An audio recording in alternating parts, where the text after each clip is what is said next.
اگر یہی سمجھ آ جائے نا خدا کی قسم تمہارا ایمان محفوظ ہو جائے.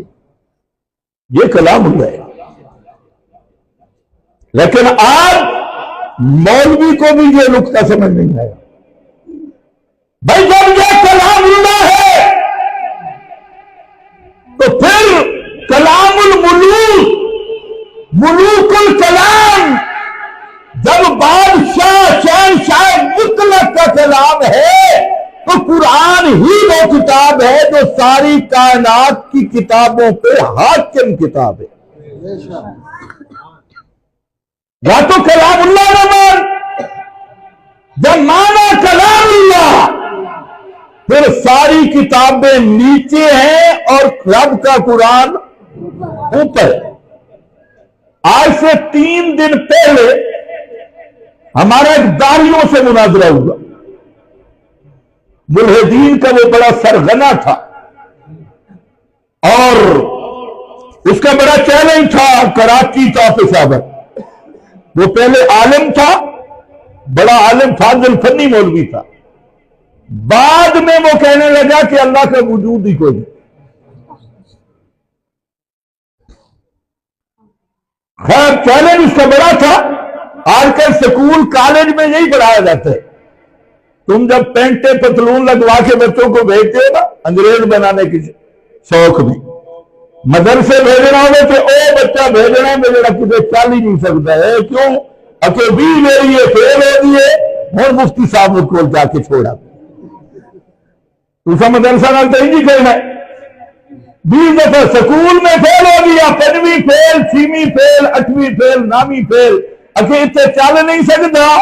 انہوں مولوی صاحب نے چلے پا کے آئی پھر یہ مولوی بن گئے تو پھر دین دا یہی تماشا ہوں جو ہوں پہ بیٹھ گئے.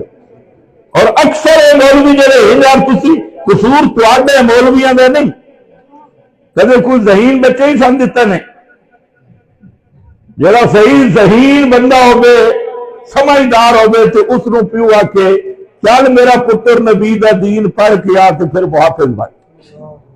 اس نے تو آدھے چل میرا پتر انگریز دا پتر بن کے آ، ٹھیکے چار کے سکولہ بھیجنا ہے. اتو پھر آ کے آ فیسا بھی ہتھوں دے دیں اور فیسا بھی کتنی 50,000 یہ انگریز بناون دی فیس ہے. اور سکول کالج یونیورسٹیاں اس وقت پورے طاغوت کے وہ مرکز بن گئے اور الہاد کے جو مرکز بن گئے. یہی ہوتا ہے وہ بھی پروفیسر بن گیا تھا. وہ پہلے قبر پرست فرقہ سے پھر وہ پروفیسر بن گیا. اور جب سکول کالج کی ہوا مولوی کو لگ گئی تو اس نے کہا اللہ ہے ہی کوئی نہ. خیر لمبا مناظرہ ہے، وہ باہر تو 10 منٹ نہیں چل سکا.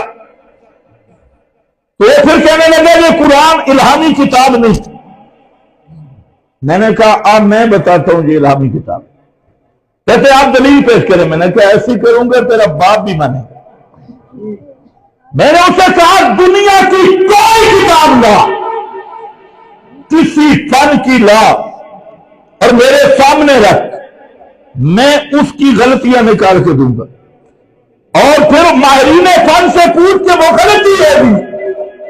اور میرے پاس یہ قرآن ہے، قرآن کی بسم اللہ سے لے کے والناس کی سین تک یہ قرآن موجود ہے. تم سارے ملحدین اکٹھے ہو اور اس قرآن کی ایک غلطی نکال کے دے، وہ بھی ماہرین کے سامنے پیش کر. تیری ساری کتابیں آ جائیں، ساری کائنات کی کتابیں مل جائیں اور لا ان کی میں غلطی نکالتا ہوں. لیکن قرآن وہ کتاب ہے کہ جس کا باقی جتنی کتابیں ہیں کبھی مصنف بھول بھی جاتا ہے، کبھی مصنف کو نسیان بھی ہو جاتا ہے. جو مخلوق کی کتابیں ہیں ان میں دھول بھی ہے، خطا بھی ہے، نسیان بھی ہے، وام بھی ہے، ساری چیزیں ہیں. لیکن قرآن اس کا کلام ہے جس کا اعلان ہے لا یضل ربی لا یضل ربی ولا ینسا. وہ بھولتا بھی نہیں، اسے غلطی بھی کبھی نہیں لگتی. تمہارا یہ عقیدہ ہے؟ مجھے بولو. اللہ بھولتا بھی نہیں، غلطی بھی